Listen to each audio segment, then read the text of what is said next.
Zero matrix as the product of two non zero matrices. इसको start करने से पहले यहाँ पे देखो, अगर 1 इंटू ज़ीरो लिखता हूँ तो इसकी वैल्यू क्या आएगी, मेरे पास 0 आएगी।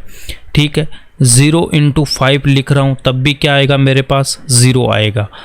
10 इंटू 0 कर दिया तब भी कितना बनेगा, 0 बन गया मेरे पास। 25 इंटू 0 करूँगा तब भी क्या आएगा, 0 आएगा। तो यहाँ से हम क्या बोल सकते हैं कि अगर मेरे पास में कोई दो नंबर है और उन दोनों का प्रोडक्ट अगर 0 आ रहा है, a into B equals to 0 है, इसका मतलब या तो a इक्वल्स टू 0 होगा या फिर b इक्वल्स टू 0 होगा। अगर दो नंबरों में से अगर कोई भी एक नंबर 0 होगा तभी उन दोनों का प्रोडक्ट 0 हो पाएगा। बट यहाँ पे मैट्रिक्स में ऐसा नहीं है। अगर मेरे पास दो नॉन ज़ीरो मैट्रिक्स है, उनका प्रोडक्ट भी क्या हो सकता है, ज़ीरो मैट्रिक्स आ सकता है। तो यही आपकी हेडिंग है।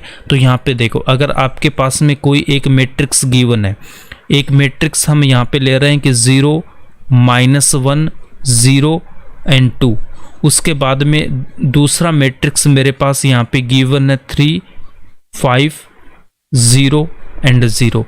अब ये दोनों मैट्रिक्स क्या है, मेरे पास नॉन ज़ीरो मैट्रिक्स है। दोनों मैट्रिक्स क्या है, नॉन ज़ीरो मैट्रिक्स है। ठीक है, अब यहाँ पे देखो, ये आपका एग्जाम्पल नंबर 15 है, एग्जाम्पल नंबर 15 है ये। अब इसमें देखो, दो मैट्रिक्स है, दोनों मेरे पास क्या है, नॉन ज़ीरो मैट्रिक्स है। अब यहाँ से अगर मैं ए बी की वैल्यू फाइंड आउट करता हूँ तो ए बी की वैल्यू के लिए हम क्या करेंगे इसमें कि फर्स्ट वाली जो आपके पास रो है इसको मैं मल्टीप्लाई करूँगा इस कॉलम से। तो 0 मल्टीप्लाई होगा किसके साथ, 3 के साथ। तो 0 इंटू 3 प्लस -1 मल्टीप्लाई होगा 0 के साथ, तो -1 इंटू 0। उसके बाद हम इसको सेकंड कॉलम के साथ मल्टीप्लाई करेंगे तो 0 मल्टीप्लाई होगा 5 के साथ, तो 0 इंटू 5।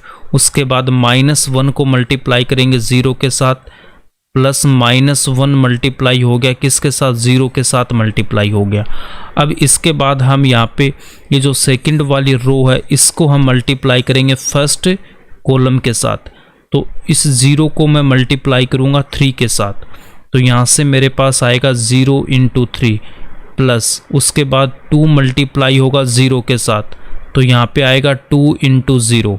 अब इसको हम सेकंड कॉलम के साथ मल्टीप्लाई करेंगे तो 0 का मल्टीप्लाई होगा 2 के साथ, तो 0 इंटू 5। 0 का मल्टीप्लाई किसके साथ होगा, 5 के साथ होगा, प्लस फिर इस 2 को मल्टीप्लाई करूंगा 0 के साथ, तो 2 इंटू यहाँ पे कितना आएगा, मेरे पास 0 आएगा।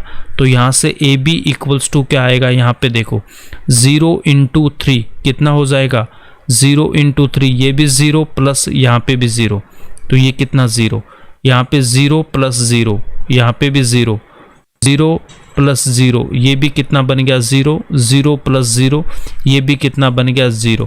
तो यहाँ पे जो ए बी मेरे पास मैट्रिक्स आया वो क्या आ गया, एक ज़ीरो मैट्रिक्स आ गया। अब यहाँ पे देखो, matrix A and matrix B दोनों मेरे पास क्या थी, नॉन ज़ीरो मैट्रिक्स थी, नॉन ज़ीरो मैट्रिक्स थी। इन दोनों का हमने प्रोडक्ट फाइंड आउट किया, तो यहाँ से हमें क्या मिल गया, ज़ीरो मैट्रिक्स मेरे को मिल गया। यही हमारा हेडिंग था।